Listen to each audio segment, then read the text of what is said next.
Bon, on va commencer la discussion immédiatement. Comme vous le savez, les horaires sont très contraints. Donc la question qui nous est posée est la suivante. La crise change-t-elle les objectifs et les moyens de lutte contre la pauvreté? Nous avons une dizaine d'intervenants, donc chacun aura droit, dans un premier temps, à 4 minutes. Et Pierre Jacquet présentera, qui est à l'autre bout de la table, présentera la discussion, va cadrer le débat. Nous sommes obligés d'aller très vite et de manière à pouvoir laisser la parole à la salle en fin de séance. Donc je serai impitoyable sur les horaires. J'avais moi-même d'ailleurs prévu une introduction de 40 minutes, mais vous en serez malheureusement privé. Et je la mettrai sur Internet si ça vous intéresse. J'ai juste une question un peu journalistique à poser. Dans cette question de la lutte contre la pauvreté, depuis environ les années 80, on s'est placé sous le signe d'un proverbe chinois qui dit que plutôt que de donner aux pauvres un poisson, il vaut mieux lui apprendre à pêcher. Ce qui est une bonne idée puisque ça crée l'autonomie des classes les plus pauvres et ça parie sur l'intelligence et sur l'initiative de ceux qui sont les plus démunis. Mais il y a évidemment un inconvénient, et je pose ça comme question, unique question initiale. Quand on transfère aux pauvres le soin de lutter contre la pauvreté, ça facilite évidemment le confort moral et la situation des riches. Est-ce qu'on n'est pas passé d'un excès à l'autre entre l'altruisme peu efficace et l'individualisme cruel? Voilà la question que personnellement je me posais. Je vais tout de suite passer la parole à Pierre Jacquet et après nous passerons aux interventions des différents orateurs. Pierre Jacquet, du Cercle des économistes. Merci beaucoup. 2 remarques liminaires et 3 séries de questions. Première remarque, la pauvreté n'est pas un sujet conjoncturel. Ce n'est pas un sujet qui est fondamentalement lié à cette crise, même si évidemment la crise a pu en aggraver les manifestations. Mais cette crise reflète une crise des modalités du capitalisme et on retrouve évidemment le sujet pauvreté dans la crise du système de valeurs, en quelque sorte véhiculée par les marchés, et les questions posées aux politiques publiques de conception de la politique sociale. Deuxième remarque liminaire, la pauvreté n'est pas ou seulement ou même fondamentalement un sujet nord-sud. C'est aussi un sujet lancinant dans nos sociétés développées. Cela suggère que la croissance économique, même de long terme, ne suffit pas à assurer un niveau de vie décent à tous les individus. Et donc on retrouve la thématique des politiques sociales, on retrouve l'équilibre à trouver entre répartition et responsabilité, on retrouve la thématique du ruissellement de la croissance versus les stratégies ciblées de réduction de la pauvreté. Les deux ne sont pas contradictoires, il faut trouver un moyen de combiner les deux. D'où les 3 séries de questions que je pose à cette table ronde. La première, c'est la conception de la politique sociale, et on retrouve la question qu'a posée Laurent Geoffrin au début, entre répartition et responsabilité. Est-ce que les pauvres sont responsables d'être pauvres? Ma réponse évidemment est non, mais le fait de répondre non a des implications fondamentales sur les politiques de redistribution.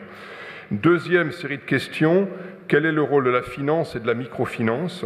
Comment peut-on maximiser leur impact sur les pauvres?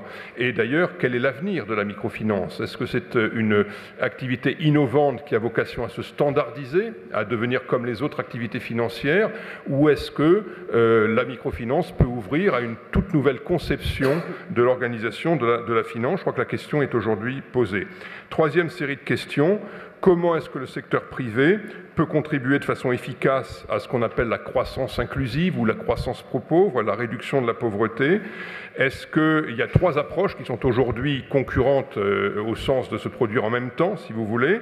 La première, c'est l'approche qu'on appelle bottom of the pyramid, donc c'est l'idée de considérer les pauvres comme un marché potentiel et en concevant des produits et des services adaptés aux pauvres, à leur pouvoir d'achat, on mobilise un pouvoir de marché tout à fait considérable. Ça peut être une source d'innovation aussi pour les entreprises et de profit profitabilité. Est-ce que l'approche social business qui a été promue par Mohamed Younous est une approche prometteuse et comment en accélérer la mise en œuvre? Et puis, il y a aussi l'idée de partenariat public-privé, donc l'idée que les politiques publiques peuvent associer et mobiliser les entreprises du secteur privé dans des stratégies de réduction de la pauvreté. Sur toutes ces questions, je crois que l'éclairage du panel sera extrêmement intéressant et pertinent.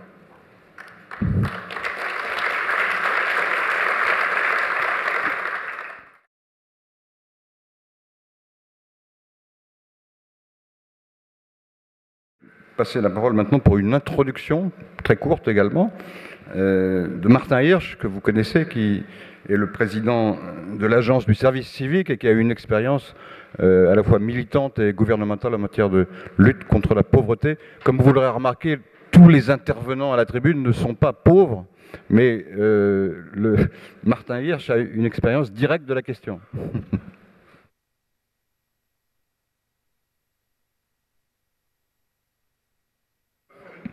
Voilà, bonjour. À la réponse qui nous est posée, est-ce que la crise a changé la donne sur les manières de lutte contre la pauvreté? Pour moi, la réponse est clairement oui et sans ambiguïté. Oui, pour deux raisons. Un, je pense que la crise, mais je parle sous votre contrôle, je fais très attention, a changé le consensus des économistes sur les questions de pauvreté. Et deux, je pense que la crise montre que dans les prochaines années, il n'y aura pas plus de ressources publiques pour lutter contre la pauvreté dans les différents pays. Et donc, il faut agir autrement parce qu'il faudra faire plus avec plutôt moins de moyens. Donc, c'est ces deux raisons-là. Et je vais essayer, dans les 3 minutes 40 qui me restent, d'illustrer quel type d'initiative on peut prendre à partir de ces deux changements. Un, au niveau mondial, il me semble que le consensus des économistes a changé sur ce que pouvait avoir comme dimension sociale la mondialisation. Pour aller vite, il me semble que jusqu'à récemment, on disait aux pays qui avaient peu de protection sociale, développez-vous d'abord, devenez riches, quelle que soit la proportion d'inégalité que vous avez, et puis un jour, vous pourrez vous pencher sur Bismarck, Beveridge, Larocque, et rajouter des protections sociales comme nous nous en sommes mis dans les pays les plus riches, alors qu'aujourd'hui, que ce soit beaucoup d'économistes dans leur revue économique ou dans les institutions, FMI, Banque mondiale, etc., il y a l'idée qu'on peut construire de la protection sociale appropriée dans les pays qui en sont dépourvus et que ça peut aider à leur développement plutôt que freiner leur développement. D'où l'enjeu fondamental que nous avons cette année de pouvoir mettre en place un socle mondial de protection sociale. Une commission travaille là-dessus, elle est présidée par Michelle Bachelet, j'ai l'honneur d'en faire partie, pour mettre sur la table d'ici le G20 des propositions pour voir comment est-ce qu'on peut utiliser la protection sociale pour faire la deuxième partie des objectifs du millénaire pour le développement, c'est-à-dire remettre un moteur à la lutte contre la pauvreté qui soit compatible avec le développement. Il y a un élément clé là-dedans qui sont les pays émergents. Les pays émergents ont une croissance rapide, mais si vous prenez l'exemple de la Chine, il y a deux caractéristiques. Première caractéristique, la part des salaires dans la valeur ajoutée a dégringolé de 8 points au cours des 15 dernières années. Elle représentait 56% de la valeur ajoutée, elle représente plus que 48%, et les inégalités ont augmenté. Et deuxième caractéristique de la Chine, dans les 20 prochaines années, la Chine vieillira autant que la France au cours des 120 dernières années. Donc les mécanismes traditionnels n'auront pas d'impact sur une partie de la population, et les inégalités risqueraient de s'accroître. Donc vous avez une partie du globe qui a les moyens à la fois de continuer à avoir une croissance et de pouvoir avoir de la protection sociale. L'exemple qu'on prend en général est l'exemple du Brésil, qui pendant la même période a eu une croissance aussi rapide que les pays du sud-est asiatique, mais a réduit considérablement la pauvreté grâce à des programmes de soutien en famille en échange de scolarisation et de prise en charge de santé des enfants. C'est le programme qu'on appelle Bolsa Familia, et qui, sans réduire sa croissance, a su réduire considérablement sa pauvreté. Donc, on a un framework, une capacité de pouvoir déterminer comment les différents pays peuvent coordonner leurs efforts pour que la protection sociale puisse augmenter sans pénaliser la croissance et sans pénaliser l'emploi. C'est un des éléments, me semble-t-il, un des éléments fondamentaux à l'agenda international, avec un paradoxe assez intéressant, c'est que la protection sociale est en général par essence quelque chose de national, et comment est-ce qu'on peut faire que dans les enceintes internationales, sans interférer sur la souveraineté des États, on puisse effectivement coordonner les efforts. Ça fait le lien avec mon deuxième point. Si on doit pouvoir coordonner les efforts des différents pays, ça veut dire qu'il doit y avoir des expériences qui sont transposables les unes aux autres. Et donc mon deuxième point, si on doit faire plus pour les pauvres avec moins de moyens publics, il n'y a pas 36 choses à faire, il y en a 2, me semble-t-il. La première, c'est d'être sûr que l'argent qu'on utilise a le meilleur rapport coût-efficacité, d'où l'intérêt en France, au Brésil, en Afrique du Sud, en Zambie, au Ghana, dans tous ces pays-là, d'avoir des programmes expérimentaux évalués avec des protocoles d'expérimentation a priori pour dire si je teste tel transfert social vers les familles, telle incitation vers l'emploi, tel mécanisme assurantiel, est-ce que oui ou non il a des résultats sur la pauvreté, sur l'éducation, sur la santé? Et dans ce cas-là, quelles sont les conditions pour leur faire passer à grande échelle? Et ça, c'est quelque chose qui est absolument fondamental, c'est-à-dire de remettre un moteur, un département recherche et développement dans les politiques publiques de lutte contre la pauvreté. C'est vrai en France comme dans le reste du monde. Et l'autre chose, c'est effectivement d'associer les entreprises dans un panachage de social business, de bottom of the pyramid et de partenariats public-privé. C'est ce que nous essayons de faire en France avec un certain nombre d'entreprises, dans ce nous avons baptisé un action tank, dans lequel nous nous attaquons à un élément très précis de la pauvreté en France, qui est le fait que les pauvres, non seulement ils ont moins d'argent, ce que normalement beaucoup de gens savent, sauf certains qui sont un peu coupés des réalités du monde. Donc les pauvres ont d'abord moins d'argent, mais il y a une deuxième chose qui est moins bien connue, c'est qu'en plus, ils payent tous les services plus chers que les autres. C'est-à-dire que moi, j'ai un téléphone à abonnement, tout va bien. Quand vous avez un téléphone à carte, c'est 50% plus cher la minute téléphonée. Moi, j'ai du crédit, quand je vais voir mon banquier, il me prête à 4%. Quand vous êtes pauvre, il vous prête à 20%, etc., etc. Et donc, si on veut pouvoir lutter contre ces phénomènes-là, éviter, en France, on a mesuré que cet impact sur la pauvreté est comme s'il y avait un impôt spécifique sur les pauvres qui rapportait 2 milliards d'euros par an. Une sorte de sur-TVA sur les pauvres. Si on veut lutter contre cela, il faut effectivement amener les entreprises, plutôt que soit tondre cette clientèle, soit la perdre, de pouvoir avoir une tarification, des modèles de coûts qui soient plus adaptés à cette population, qui représente quand même entre 10 et 20% de la population dans les pays riches et 40 à 50% de la population dans les pays pauvres, pour avoir des modèles d'accès à des services, à des produits, à des coûts plus faibles. Et pour cela, avec la collaboration des pouvoirs publics et des ONG. Et j'ai épuisé mon temps de parole et je vous remercie.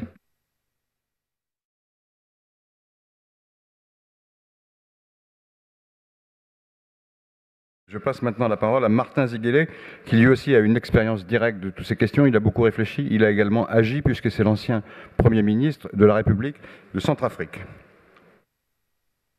Je vous remercie, j'essaierai d'être très concret.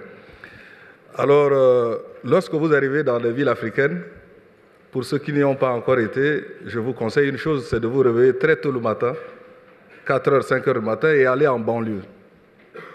Aller en banlieue, vraiment les banlieues, dans les entrées des villes. Et vous assisterez à un spectacle unique en son genre. Vous trouverez des exemples concrets de lutte endogène contre la pauvreté. Vous verrez des centaines de femmes levées au premier coq, au chant du premier coq. Des jeunes, des femmes en train d'allumer le feu pour mettre en marche leur gargote, pour faire des beignets, pour faire du café, des jeunes en train d'aider aux transactions pour les transports et autres. Tout ce monde-là se bat très tôt le matin pour assurer leur survie. Parce que la pauvreté, c'est d'abord une question quand on se réveille le matin. Comment je peux faire aujourd'hui pour manger et nourrir ma famille? C'est aussi simple que ça. Et ces femmes et ces jeunes y répondent avec beaucoup de souffrance, en puisant sur la solidarité, d'abord la famille, pour se constituer le premier capital, pour se lancer dans les affaires. Mais comme vous le savez, pour qu'une activité se développe et se structure, surtout qu'une bonne partie de ses revenus sert à nourrir en fait la famille, il faut qu'il y ait des systèmes financiers accessibles à ces couches extrêmement fragiles de nos sociétés. Et c'est là où le problème se pose. Le problème de la microfinance est un problème essentiel dans la lutte contre la pauvreté à la base. Parce que le système financier classique répond aux aspirations des grandes entreprises et des PME du secteur formel.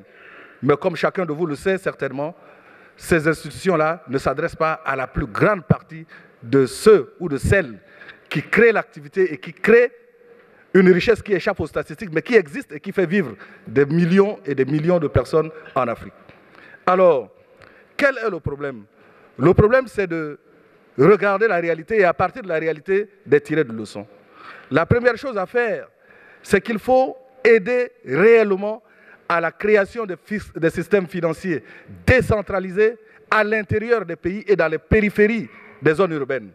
Je prends mon pays, la République centrafricaine, nous sommes 4 millions, en dehors de 4 villes qui sont toutes à 200 km les unes des autres, il n'y a aucune structure, ni de microcrédit, ni de banque, ni de caisse d'épargne dans la totalité du pays. Parce que tout simplement, les institutions financières qui cherchent la rentabilité, et c'est la condition de leur survie, ne restent que dans les villes et ne s'adressent qu'à des entreprises du secteur formel. Comment appuyer le secteur financier décentralisé à la base? Là également, je voudrais bousculer une idée reçue. Les pauvres d'Afrique, les femmes d'Afrique, les jeunes d'Afrique savent ce qu'ils veulent. Ils s'organisent déjà en tontine. Ils s'organisent déjà dans des associations d'entraide, etc. Mais le problème, c'est le renouvellement de l'allocation financière. C'est pour ça que le système des Nations Unies, la communauté internationale fait un travail admirable. Mais ce travail n'est pas arrivé à un seuil critique pour booster la croissance et rendre irréversible les retours en arrière. Et donc s'il y a un plaidoyer à faire, c'est vers la microfinance. Mais la microfinance ne doit pas s'arrêter à la microbanque. Elle doit s'étendre à la microassurance. Pourquoi je dis ça? Parce qu'en France, quand on tombe malade, on a la sécurité sociale. Mais en Afrique, quand on tombe malade, pour 98% de la population, la sécurité sociale, c'est le parent, c'est la famille, c'est le voisin, lorsque eux-mêmes, ils ont des ressources pour vous aider. Sinon, c'est la mort assurée. Donc, lorsqu'en Afrique, vous avez un peu de revenus, vous constituez le banquier de votre famille, la caisse de sécurité sociale de votre famille, le service des urgences de votre famille et finalement les pompes funèbres pour votre famille. Donc il y a un problème à ce niveau. Deuxièmement, au niveau, à l'étage supérieur, au niveau de très petites entreprises et des PME, il y a un problème réel de financement aussi de ce secteur. Parce que tout simplement les schémas qui président à la distribution des crédits, donc au soutien à la création de ces entreprises-là, ne permettent pas d'optimiser l'allocation des ressources à tous les entrepreneurs. Et là également, comme le disait quelqu'un hier, M. Duquesne hier, lorsqu'il proposait la création d'un fonds pour aider à la création ou à la récréation des étapes pour les faire sortir de la défaillance, il faut penser également à des solutions financières pour apporter des garanties collectives aux banques qui pourraient s'adresser aux PME et aux très petites entreprises. Et enfin, je voudrais dire que la lutte contre la pauvreté n'est pas un sujet, j'allais dire, médiatique, ce n'est pas un sujet qui fait vendre. Mais il faut se dire également que ceux qui, de l'autre côté de la Méditerranée, n'est-ce pas, de la Libye jusqu'en Afrique du Sud, se battent chaque jour pour essayer de s'en sortir, méritent l'attention et la réflexion de tous pour multiplier les initiatives, pour donner du soutien, pour donner, pas des poissons, mais donner des filets. Donner des filets et puis, n'est-ce pas, empêcher que la rivière ne tarisse. Alors, nous avons 3 minutes, je ne veux pas faire plus, mais... Ah d'accord. Alors, parler de la pauvreté pour l'Africain que je suis, c'est comme si vous demandiez à un poisson de décrire l'eau dans laquelle il vit. Alors, c'est ça la difficulté.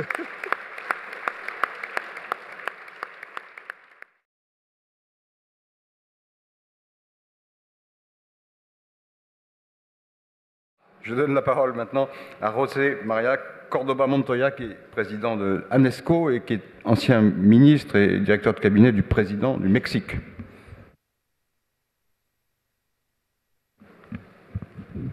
Oui, merci. Tout d'abord, je ne suis pas un expert en matière de lutte contre la pauvreté. Je voudrais donc faire quelques remarques rapides, peut-être un peu iconoclastes en raison de mon ignorance. Première remarque. La stabilité macroéconomique est une condition nécessaire pour une lutte efficace contre la pauvreté. Oui, on sait que ce n'est pas suffisant. Oui, on sait que le trickle-down a des limites sévères. Oui, on sait qu'il faut des politiques spécifiques pour casser le cercle vicieux de la pauvreté, mais jamais la meilleure politique sociale ne pourra compenser les effets négatifs d'une mauvaise politique économique. C'est ce que l'on a appris au Mexique. Depuis 15 ans, nous vivons pour la première fois sans crise financière et le résultat, c'est que, comme au Brésil et pour les mêmes raisons, le Mexique est en train de devenir graduellement un pays de classe moyenne. Deuxième remarque, les envois de fonds des travailleurs migrants aux États-Unis constituent un instrument très efficace pour canaliser de façon concentrée des ressources considérables vers les zones les plus pauvres. On connaît très bien la géographie de la pauvreté extrême au Mexique. Ce sont 20% de la population, 25 millions de personnes qui vivent dans 70 000 villages de moins de 1000 habitants. Ce qui est remarquable, c'est qu'en grande partie, ces villages sont aussi les centres d'expulsion des travailleurs migrants aux États-Unis. Alors, les versements d'argent vers les familles constituent un mécanisme très ciblé pour atteindre les zones les plus pauvres. C'est ce qu'on a vu. Les versements sont considérables. Les rentrées d'argent des travailleurs migrants aux États-Unis vers le Mexique, c'est 25 milliards de dollars par an. C'est plus que le tourisme ou les recettes des exportations pétrolières. Les bénéficiaires sont 25 millions d'habitants, donc ça fait 1000 dollars par personne par an, ce qui est considérable en termes de pauvreté. Notre remarque, un paradoxe, ce qu'on a vu, c'est que le programme public le plus efficace pour lutter contre la pauvreté est en vérité un programme, j'oserais dire, follement technocratique. Jusqu'à 1995, il y avait une multiplicité de programmes qui luttaient contre la pauvreté. Leur dénominateur commun était une vision communautariste, la décentralisation, beaucoup de sociologues, le clientélisme politique. Depuis, il y a un programme qui est à l'envers, un programme centralisé, électronique, peu de bureaucrates, en marge de la politique.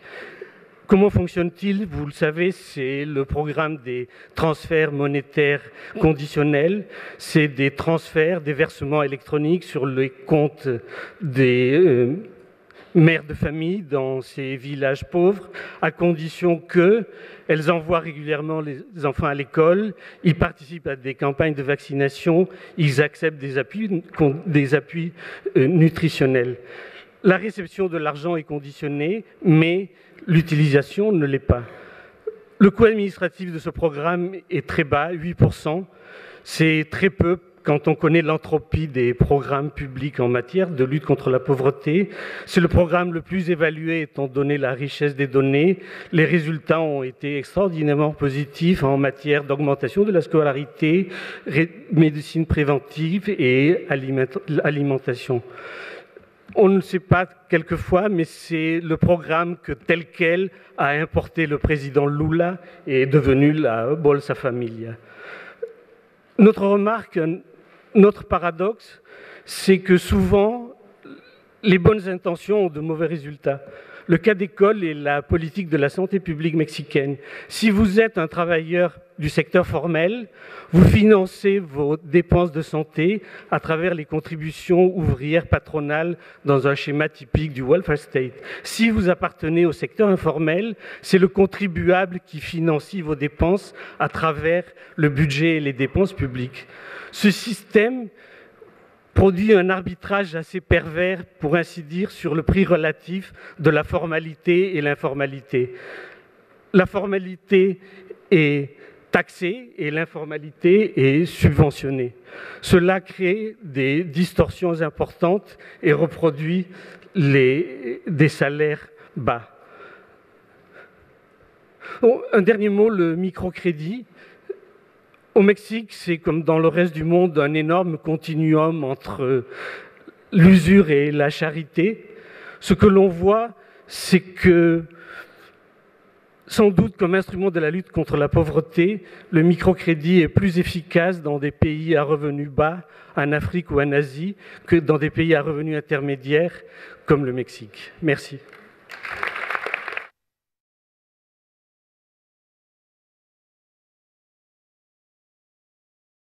en composant cette tribune, les organisateurs n'ont pas exactement atteint l'objectif de parité homme-femme, mais le petit chiffre est compensé par la qualité. Et donc, j'espère.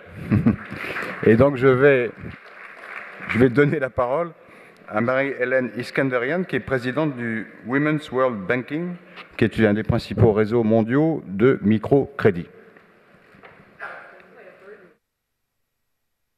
Quite a burden to have to bear.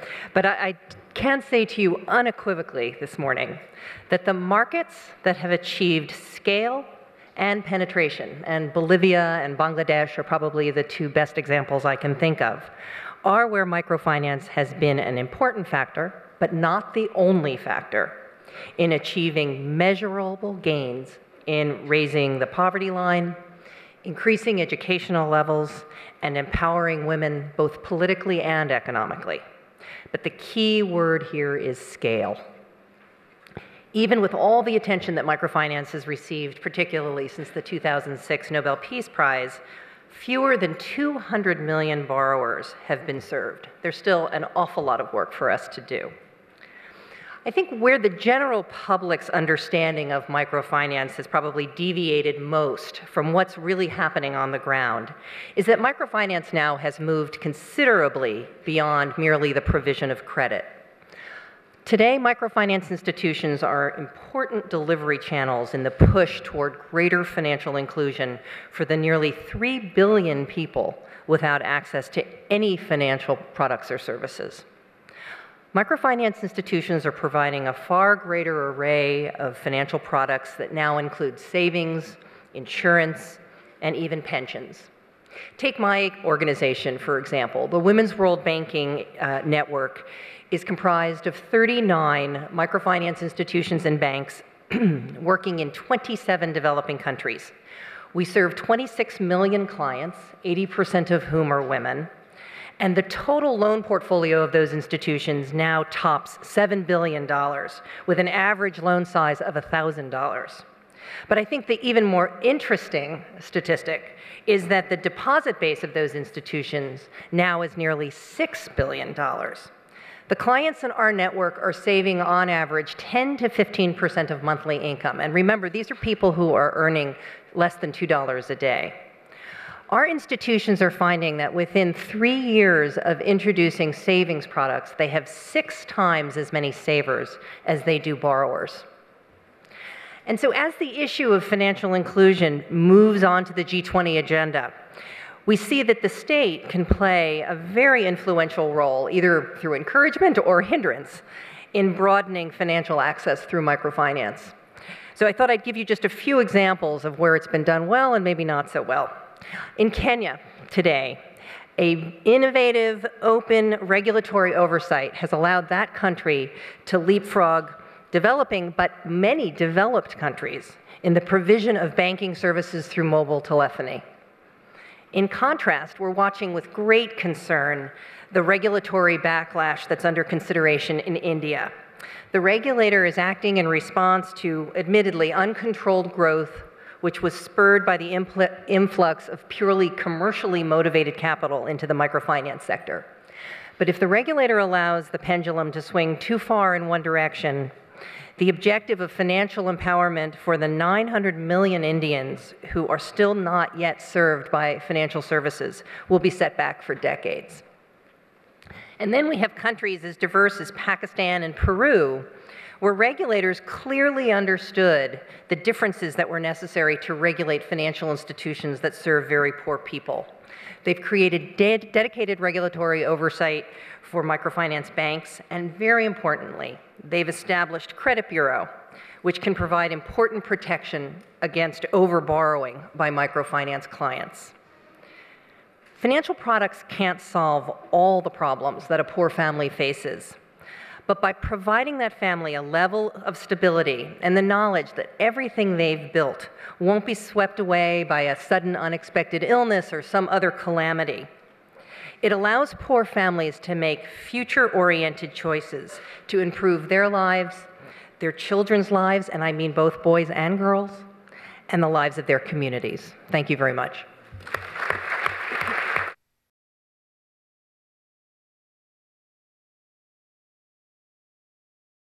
on n'attend pas forcément HSBC, dont la puissance finalement est quelquefois assimilée à tort à de l'arrogance, et on attend encore moins sa filiale française qui elle-même est positionnée plutôt sur le segment de la clientèle patrimoniale, et on attend encore moins le dirigeant de cette filiale qui est un ancien Golden Boy. On n'attend pas tout ce petit monde sur le thème de la pauvreté. Et pourtant, non seulement HSBC peut parler de la pauvreté, mais HSBC doit parler de la pauvreté. Un commentaire, 4 initiatives. Le premier commentaire, c'est de rappeler finalement le principe qui consiste à lutter contre la précarité en étant un acteur fiable et équitable de la création de richesses. La mission d'une banque, c'est tout simplement finalement le financement de l'économie en accompagnant ses clients pour la construction d'un monde durable, même si ce terme et ce mot sont maintenant presque galvaudés. Et c'est là que finalement les objectifs stratégiques d'une banque et les objectifs de la lutte contre la précarité se rejoignent. HSBC, en s'implantant dans 87 pays, le fait de façon solide, en étant en relation étroite avec l'ensemble des représentants que constitue finalement la réalité d'une société. Je veux dire par là les clients certes, mais les employés, les pouvoirs publics, les régulateurs, et puis l'ensemble des représentants de la communauté, et le fait de façon pérenne. Ça, c'est la généralité, vous le savez tous, mais ça n'est pas inutile de le rappeler. Alors maintenant, que fait une banque comme HSBC aujourd'hui pour appréhender ce concept et quels sont les thèmes effectivement sur lesquels il faut encore réfléchir? Le premier thème, c'est évidemment le soutien de ses clients. Alors, non pas le soutien de ses clients aujourd'hui, au jour le jour, demain. Non, le soutien de ses clients lorsqu'ils sont au bord de la précarité. HSBC, comme vous le savez, a été un acteur des subprimes et a eu donc des clients qui ont été touchés par cette crise aux États-Unis et au Royaume-Uni. Et il a fallu venir en aide à ces clients. Et il a fallu mettre en place des programmes de sauvegarde finalement de la propriété immobilière et éviter les saisies immobilières. Et c'est ce que nous avons fait en mettant en programme des programmes que nous avons appelés Home Ownership Programme, qui ont permis à 100 000 prêts d'être structurés et ont permis à 14 milliards finalement de dollars de prêts d'être structurés. Ceci a évité la mise au ban d'une grande partie de ses clients. Nous l'avons également fait pour ce qui concerne les porteurs de cartes de crédit qui ont été mis dans des situations extrêmement délicates. Une fois de plus, aux États-Unis et au Royaume-Uni, cette réalité-là, en France, heureusement, nous l'avons moins connue. Première action, donc, soutenir ses clients quand il faut les soutenir. Deuxième action, c'est finalement être un acteur engagé de la microfinance. La banque n'est pas un acteur de la microfinance, mais la banque se lie avec les acteurs de la microfinance. Et une fois de plus, quand on est HSBC, la microfinance recouvre des réalités extrêmement différentes selon qu'on est aux États-Unis, selon qu'on est en Amérique latine, comme l'a dit Marie-Hélène, ou selon qu'on est en France. En Inde, d'ailleurs, HSBC flirte un peu avec la microfinance parce que nous intégrons dans notre activité de banque d'entreprise une activité qui va jusqu'à ce segment de clientèle. Mais sinon, nous nous contentons, et nous sommes très heureux de pouvoir accompagner des gens comme l'ADI en France, et nous sommes très heureux de pouvoir nous associer à des initiatives dans les zones des pays émergents. Nous avons également dans ce registre une vision qui consiste à accompagner des fonds de capital risque solidaire qui nous permettent effectivement d'approcher cette réalité, que ce soit Financité ou que ce soit BAC, qui est un fonds qui permet d'ailleurs à des entrepreneurs des cités d'accéder à l'entreprise et d'éviter ainsi la précarité. Troisième initiative, nous ouvrons nos recrutements à des milieux pauvres, à des quartiers pauvres. Et nous le faisons, là encore, non pas directement, ça ne nous est pas possible, mais nous le faisons par le biais de partenaires, qu'ils soient effectivement IMS Entreprendre, qu'ils soient Arc Recrutement, qui nous permettent de faire en sorte que des collaborateurs de quartiers très difficiles puissent accéder à des postes de chargés d'accueil, de chargés de clientèle ou des postes que nous avons à pourvoir dans nos sites centraux. Et puis, nous avons également la capacité à organiser des forums emploi-diversité et puis nous accueillons des programmes de coaching. Donc ça, c'est la deuxième chose que nous faisons, c'est ouvrir donc, nos recrutements à ces populations. La quatrième et dernière initiative, c'est finalement tout ce qui touche à l'éducation. L'éducation, c'est quelque chose de très important. L'éducation, nous la voyons finalement de formes différentes.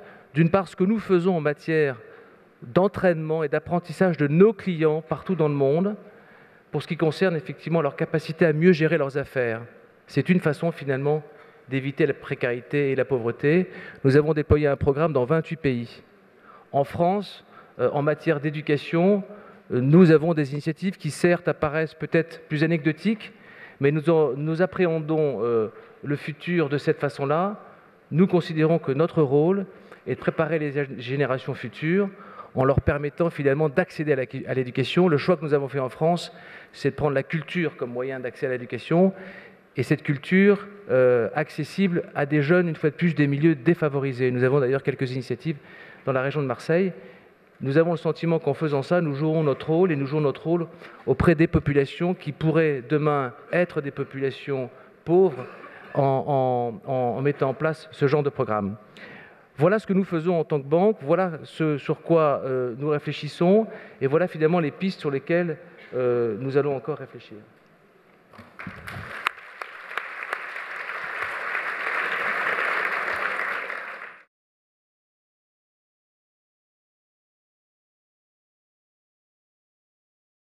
La parole à un homme qui va nous expliquer également comment on concilie la lutte contre la pauvreté et la lutte pour la richesse, puisque c'est Michel Sigurel qui préside la compagnie financière Edmond Rothschild.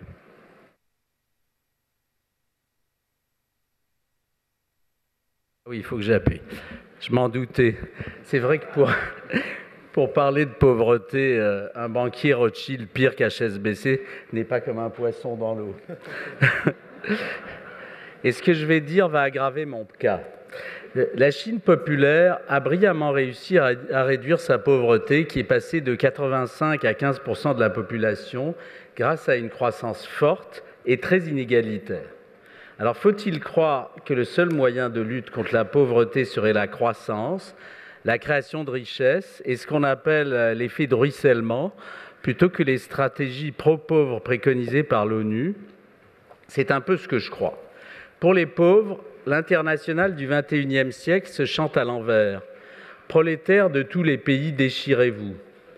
La guerre mondiale des pauvres a commencé. Les classes populaires des pays riches sont condamnées par leurs rivales émergentes, soit au chômage de longue durée, soit à la loi d'airain des bas salaires qui favorise le phénomène récent du travailleur pauvre.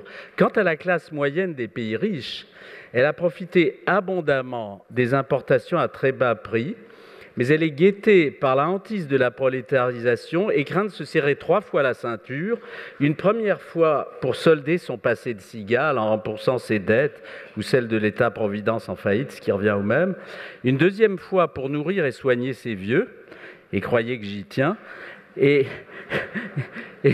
une troisième fois pour prendre en charge ces pauvres éliminés de la compétition mondiale. Allez donc lui en demander une quatrième pour s'intéresser à la pauvreté dans le monde. Les partis populistes font recette en prenant la Corrèze plutôt que le Zambèze et l'édification d'une illusoire ligne Maginot pour se barricader contre l'envahissement des exportations des pays submergents. Dans les pays riches, les aides à la pauvreté des autres deviennent une obscénité politique, même si la pauvreté relative de nos pays riches n'a rien à voir avec celle du tiers-monde, même émergent. Près d'1,5 milliard d'individus demeurent encore en dessous de 1,50 $ de revenus quotidiens qui a été fixé comme le seuil de pauvreté absolue. Et il est clair que donner notre bol pour une carte de Noël de l'UNICEF est une chose, mais c'en est une autre d'augmenter nos impôts pour lutter contre la faim, l'épidémie et la misère dans le monde. Ce populisme, enfin vous auriez pu continuer, mais tant pis.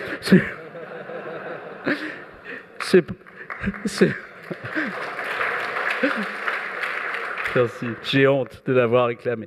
Ce populisme vient se conjuguer à 20 ans de scepticisme sur les politiques mondiales de lutte contre la pauvreté. La lassitude des donateurs dans les années 90 avait conduit à l'accord sur le millénaire pour le développement des années 2000, dont nous avons beaucoup parlé, où beaucoup d'intelligence avait suscité de très intéressantes réflexions sur les objectifs et les moyens. Résultat, hormis la Chine, les succès sont imperceptibles.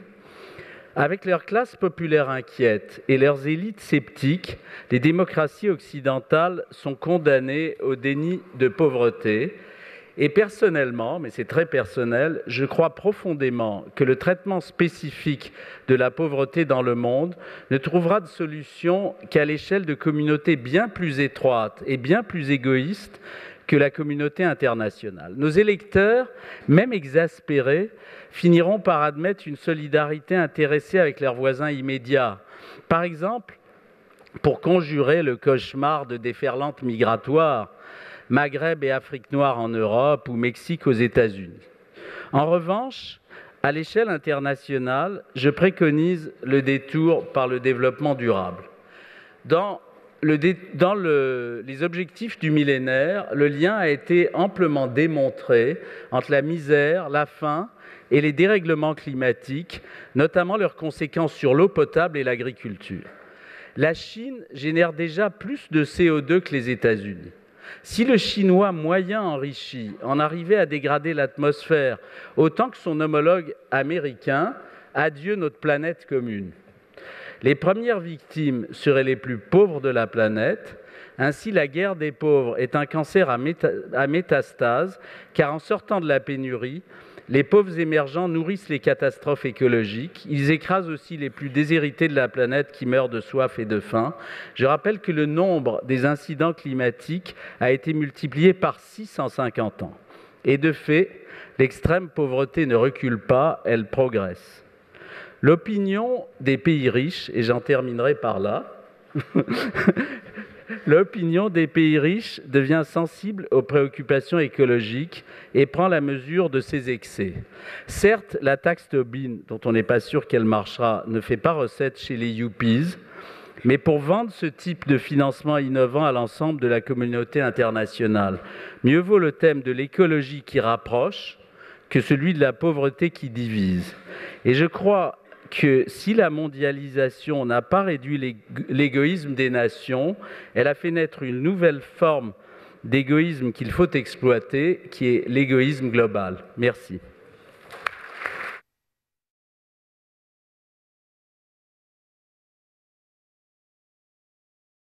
Alors, je donne la parole maintenant, après deux banquiers, à un industriel, Pierre-André de Chalandard, qui est PDG de Saint-Gobain.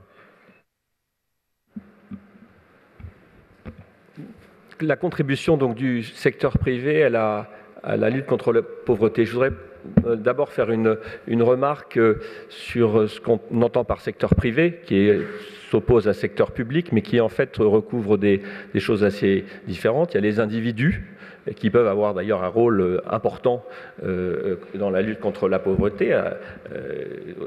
Le développement de la philanthropie aux États-Unis en est un bon exemple. Des associations, des organisations de toutes sortes, historiquement des églises, etc., qui ont pour objet de lutter contre la pauvreté. Et puis les entreprises du secteur privé, dont la fonction sociale est de faire du profit en créant des richesses. Donc, a priori, pas grand-chose à voir avec la pauvreté. Mais je crois que cette répartition du travail est très importante. Et la contribution principale des entreprises privées, c'est de créer des richesses. Alors, on a parlé du rôle de la croissance dans la lutte contre la pauvreté. En tout cas, je crois que si les États ont besoin d'argent, elles iront le trouver où? Elles iront le trouver dans la création de richesses des entreprises, et qu'on ne peut pas redistribuer. S'il faut des politiques sociales, il faut d'abord créer des richesses, et ça, c'est le rôle des entreprises. Alors, ce n'est pas pour me défiler, mais je crois que la fonction principale des entreprises, c'est celle-là. Ceci étant, les entreprises, de plus en plus, s'intéressent directement à un certain nombre de sujets de lutte contre la pauvreté, et elles peuvent le faire, je crois, Pierre Jacquet le disait en introduction, de deux manières.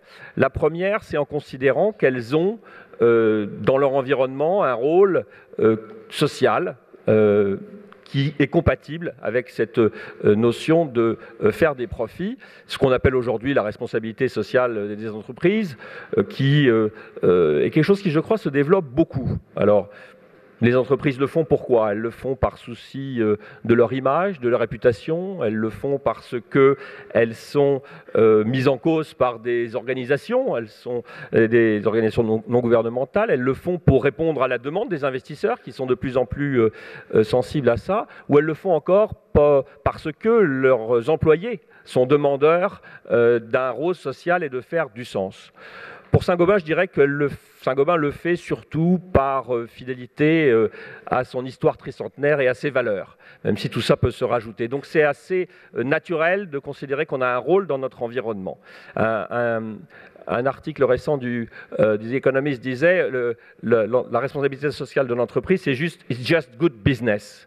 Donc c'est juste parce que ça permet d'améliorer l'efficacité de l'entreprise. Alors, une remarque sur la manière de le faire, et ça, elles ont évolué beaucoup dans le temps.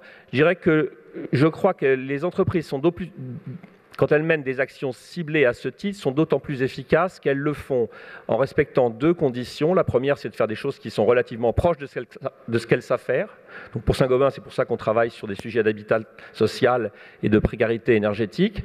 Et quand elles le font avec une implication forte de leurs salariés, qui, je crois, et au titre d'individus, sont très sensibles à ces thèmes. La deuxième raison qui pousse les entreprises privées à lutter contre la pauvreté, c'est ce qu'on a déjà décrit comme étant les actions du bas de la pyramide. C'est considérer que les pauvres, c'est un business, que les pauvres, c'est un marché potentiel considérable, alors qu'il faut solvabiliser, mais qui permet de combiner les deux. Alors, le problème, c'est la solvabilisation de la demande, parce qu'il y a l'offre, dans certains cas, existe, c'est très importante. Depuis plus de 100 ans, la mission de Pont-à-Mousson dans le monde, c'est d'apporter l'eau potable partout où elle le peut, et en général dans des pays pauvres, avec des canalisations. Le problème, c'est qu'il faut solvabiliser la demande. Et ça, on n'est pas capable de faire des tuyaux qui soient pas chers suffisamment pour être achetés par les populations des pays pauvres. Mais il y a des tas d'autres cas où on peut. Alors il y a des tas d'exemples de sociétés qui se sont réinventées pour exploiter, le marché que représente la solvabilisation d'une demande pauvre. Mais il y a des cas où c'est plus difficile. Dans le cas de Saint-Gobain, nous avons toute une série d'actions dans des pays, dans ce qu'on appelle l'habitat modeste, et notamment des programmes importants au Brésil pour arriver à faire des maisons pas trop chères. On arrive à faire des maisons à 10 000 à 20 000 euros, mais on est encore très loin de ce que j'ai trouvé l'autre jour dans un article d'un professeur d'Harvard qui disait que l'objectif, c'était, si on voulait vraiment s'attaquer aux besoins du logement dans les pays pauvres, c'était la maison à $300. Alors ça, je ne sais pas faire, mais j'ai donné ça comme objectif aux équipes de R&D de Saint-Gobain, et je crois que, juste à titre anecdotique peut-être, mais c'est la démarche qu'ont beaucoup d'entreprises aujourd'hui, et Silor l'a fait très bien dans les lunettes, c'est d'arriver à trouver des solutions complètement différentes qui révolutionnent leur business model. Merci. Merci beaucoup.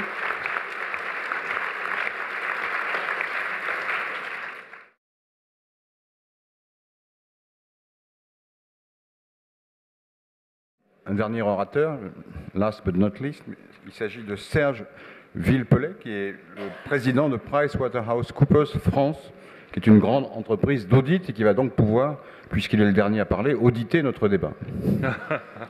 Merci. Bonjour.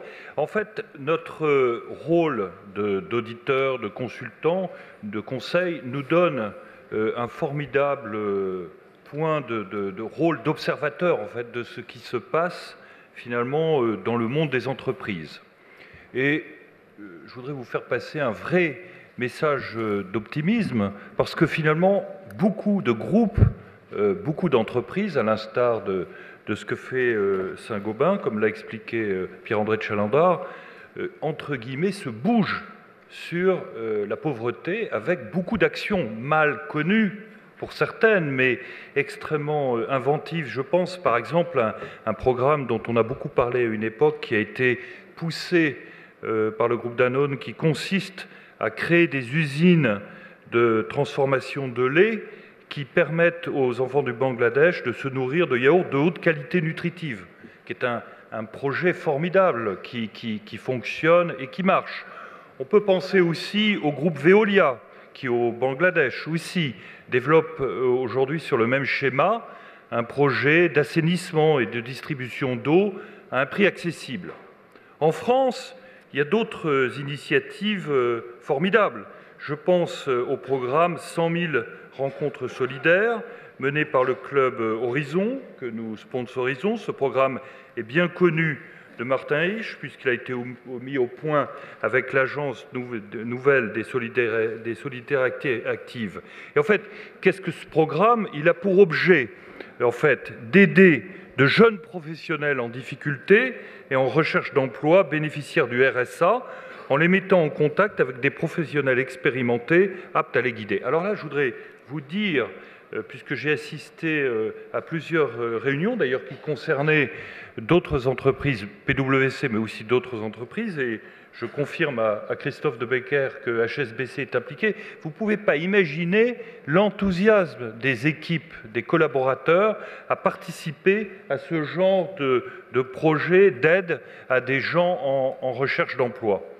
Alors nous-mêmes, on a une fondation et on a finalement lancé un projet qui s'appelle « Votre projet, notre projet », qui vise à soutenir les engagements solidaires de nos collaborateurs, donc au sein d'associations caritatives. Alors ça a un tel succès que les associations ont identifié notre projet. La base, c'est qu'évidemment, on n'aide que les associations dans lesquelles des collaborateurs, nos collaborateurs participent, et alors les associations détectent des collaborateurs potentiels chez nous pour essayer évidemment d'avoir les subventions. Mais c'est quelque chose qui marche très très bien.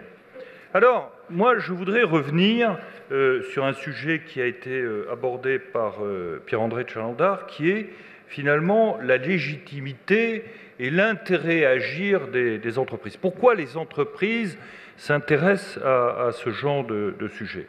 Alors d'abord, je voudrais couper l'herbe aux esprits chagrins qui évidemment trouveront y revenir et y redire. Évidemment, une entreprise, elle est là pour, ça a été dit, faire du profit, créer des richesses, mais considérant que les intérêts économiques ne peuvent que dévoyer le social. Alors là, je répondrai à ces belles âmes, comme Peggy, en leur disant « Ils ont les mains propres, certes, mais ils n'ont pas de mains ». Alors, ensuite, se pose la question par rapport au profit du retour sur investissement, parce que c'est comme ça qu'une entreprise réagit. Et le retour pour investissement, il faut qu'il soit aussi pérenne, parce que si en phase de crise, évidemment, une entreprise va immédiatement arrêter de dépenser si elle n'y trouve pas un intérêt direct. Eh bien, moi, je peux vous dire que ça a déjà été abordé, mais il y a un intérêt clair. C'est les jeunes générations, ceux qu'on appelle d'ailleurs, à juste titre ou pas, la génération Y. Ces jeunes, ils veulent que les entreprises s'impliquent. Et nous, on le sent.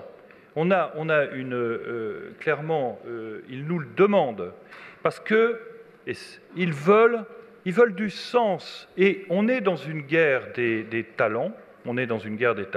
On se bat entre entreprises pour trouver des jeunes, et quelque part, c'est bien, parce que ça pousse les entreprises à se bouger sur le sujet. Si vous voulez recruter des jeunes, il faut leur offrir le moyen de s'épanouir dans leurs associations, dans des aides, dans l'aide finalement à la lutte contre la pauvreté. Et je trouve que c'est quelque part quelque chose de positif. Finalement, ce sont les jeunes qui vont nous faire bouger. Voilà.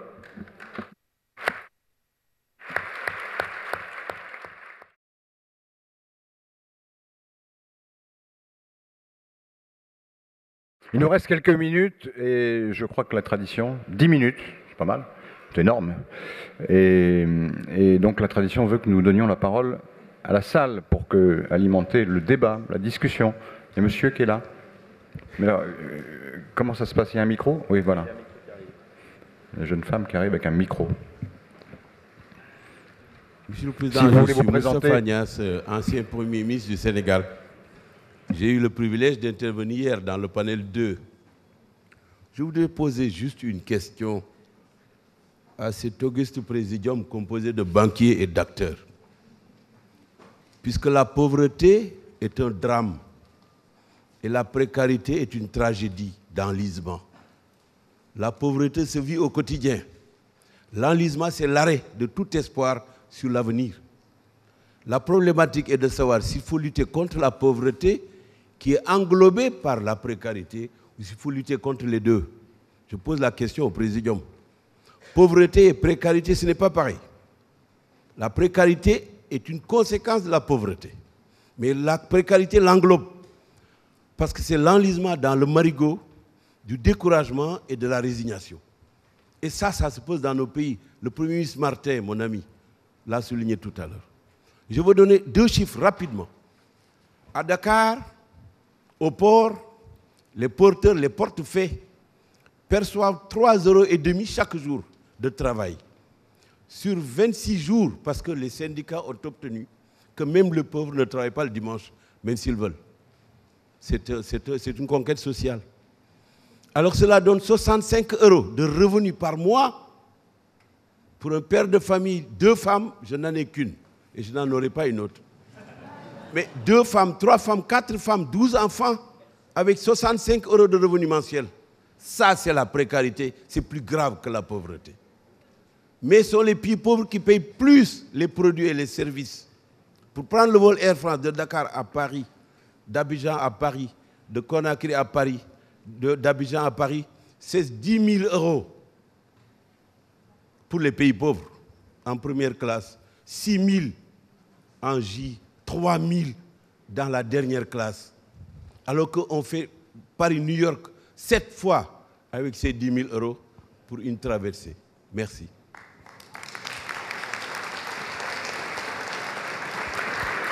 Alors, ça appelle une réponse? Non? Une autre question? Une réponse? Pardon. Le privilège des journalistes, c'est qu'ils posent des questions, mais ils ne sont pas obligés de répondre. Alors, rapidement, faut-il complètement distinguer la pauvreté et la précarité? J'en suis pas complètement convaincu. Il se trouve que justement pour le socle de protection sociale, je suis allé voir des lits aux favelas, de Pretoria à Cotonou et des régions aussi pauvres de France pour travailler sur ces sujets où il y a une très forte pénétration entre les deux. Les pauvres sont ceux qui ont le moins d'argent et pour lesquels parfois les politiques qui y répondent peuvent être des politiques redistributives. Quand il y a des pauvres très âgés dans les pays, il vaut mieux mettre des politiques redistributives à leur égard plutôt qu'autre chose. La précarité est une situation dans laquelle on peut être pauvre, on peut être menacé de pauvreté sans être pauvre, est une situation dans laquelle on est strictement incapable de pouvoir avoir de la stabilité, des projets d'avenir, de pouvoir investir. Et c'est là où les réponses, que ce soit les réponses assurantielles, les réponses de microcrédit, les réponses de soutien, les réponses d'éducation, etc., sont importantes. Et il me semble que si on doit lutter contre la pauvreté et la précarité, c'est effectivement du coup un mix entre l'action des pouvoirs publics et l'action des entreprises, un mix entre des politiques redistributives et des politiques d'initiative économique, comme celle sur les microcrédits qui était évoquée. Et je pense que le pire serait de choisir entre les unes et les autres. Bien. Alors, une question de Lionel Zinzou. Oui, merci Laurent. Juste une réaction africaine encore. La crise change-t-elle les objectifs et les moyens de lutte contre la pauvreté? Premièrement, elle change la crédibilité de l'Occident pour résoudre le sujet. Il y a une déroute intellectuelle et morale des pays occidentaux qui n'ont pas vu venir cette crise, qui l'ont mal gérée. Crise qui, franchement, nous a dérangés, nous autres pays pauvres. Hein, là, je parle en béninois. Franchement, vous auriez pu nous épargner votre crise financière. Donc, première chose qui a changé, me semble-t-il, et je partage l'avis de mon bon maître, M. Sicuré, il va falloir que les pays européens s'occupent de leurs pauvres de proximité parce qu'ils ne vont plus pouvoir s'occuper de nous parce qu'en fait, on ne le leur demande plus. Et il y a un problème de crédibilité de l'Occident. Je ne sais pas si la composition du panel le montre assez, mais c'est vrai que Martin était à Cotonou il n'y a pas très longtemps. Écoutez, on a toujours notre problème de pauvreté, mais on ne demande plus au nord du monde de le résoudre. Je vous rappelle que, comme l'a dit M. Cordoba, 25 milliards de dollars, ce sont les transferts des Mexicains de l'extérieur. En Afrique, c'est 50 milliards de dollars. C'est supérieur à l'aide au développement, c'est supérieur aux investissements directs. C'est un phénomène complètement nouveau, qui n'était pas du tout là comme ça il y a 20 ans. La crise a-t-elle changé? Oui, elle a accéléré l'importance de la façon dont les pauvres expatriés dans les pays riches continuent à aider les pauvres de leur pays d'origine. C'est un phénomène absolument majeur, beaucoup plus important que l'Occident. Et puis, les entreprises, comme les nôtres, il se trouve que moi j'en dirige une en France, les entreprises européennes, nord-américaines, sont-elles les plus qualifiées pour réfléchir sur la réduction de la pauvreté dans les pays riches, ou bien les très grandes entreprises des pays qui furent pauvres naguère, voire qui le sont encore? Il y a de très grandes entreprises de pays pauvres. C'est un fait nouveau. De même qu'il y a plus de riches aujourd'hui dans les pays pauvres que dans les pays riches, c'est un phénomène aussi un peu troublant. Il y a beaucoup de très grandes entreprises. Et si vous voulez, on est quand même beaucoup plus à l'écoute du Bangladesh, d'où est venue la microfinance. On est beaucoup plus à l'écoute du Brésil. On est beaucoup plus à l'écoute de l'Inde, il faut le dire de la Chine. C'est-à-dire qu'en fait, la crise a-t-elle changé les objectifs et les moyens de lutte contre la pauvreté? Oui, les moyens sont ailleurs. On les attend des pays émergents, ou on les attend de nous-mêmes, ou on les attend de nos diasporas. A-t-elle changé les objectifs? Non. Mais en fait, on ne va plus en parler avec vous.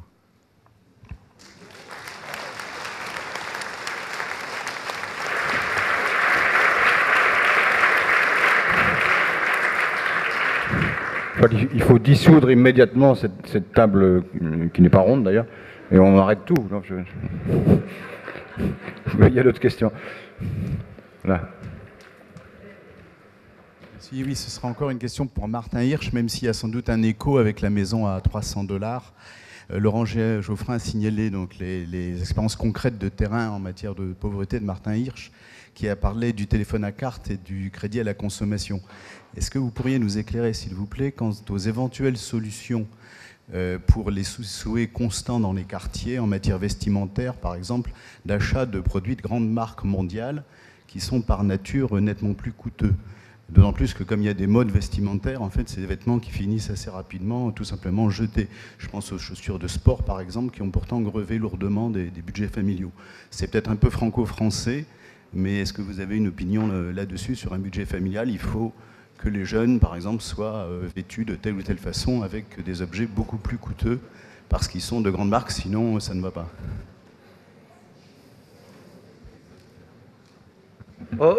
Réponse très rapide, et puis on pourra prolonger après si vous voulez. Deux choses. Un, les chiffres que j'évoquais tout à l'heure, qui sont les chiffres de France et qui sont des chiffres mesurés par un grand groupe consultant qui s'appelle le Boston Consulting Group, des 2 milliards d'euros. C'est en dehors du comportement. Hein. Ce n'est pas parce qu'ils prennent des grandes marques qu'ils payent plus, etc. Deuxième, donc ça c'est un premier élément à voir. Deuxièmement, moi les remarques que j'ai, c'est plus vous avez des signes de déreconnaissance, de désintégration, plus vous avez besoin de vous rattacher à des signes de reconnaissance comme cela. Donc il n'y a pas une fatalité de dire que les pauvres, quand on leur donne de l'argent, vont se mettre à acheter des écrans plats gigantesques, etc.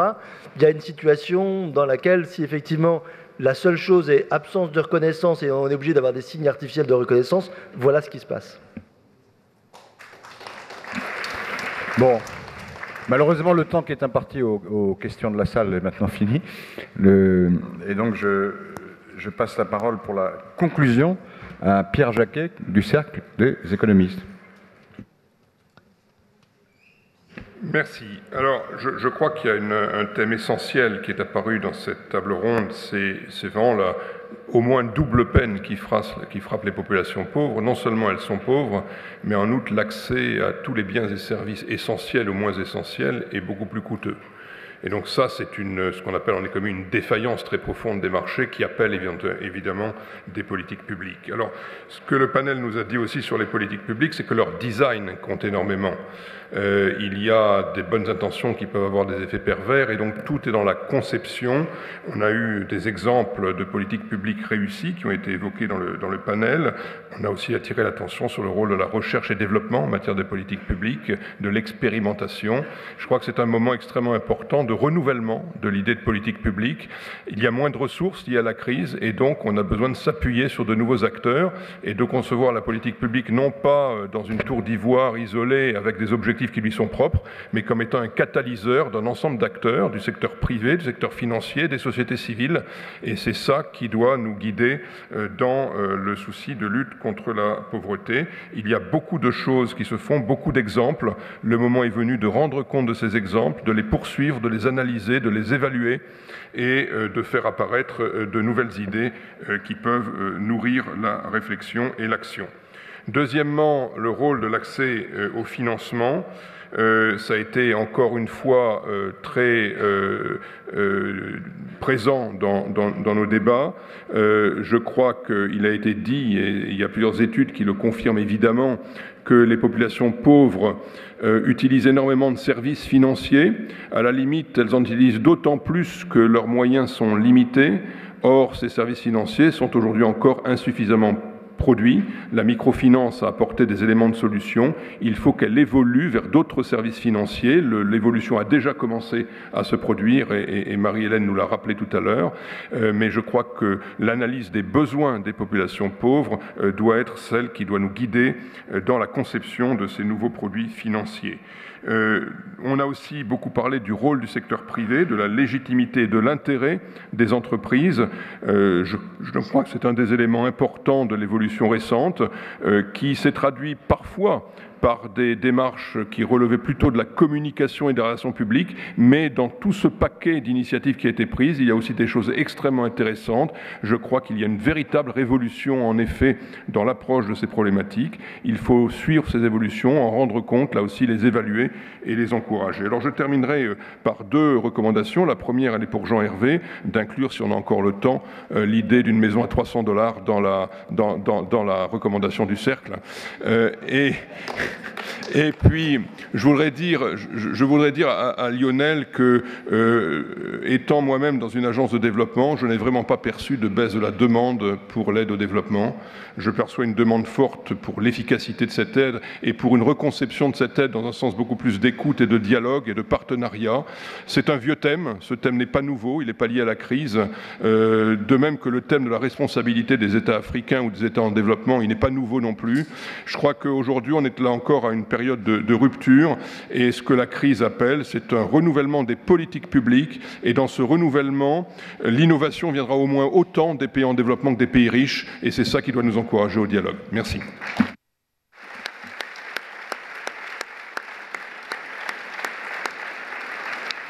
Voilà, merci aux intervenants, merci au public et la journée continue.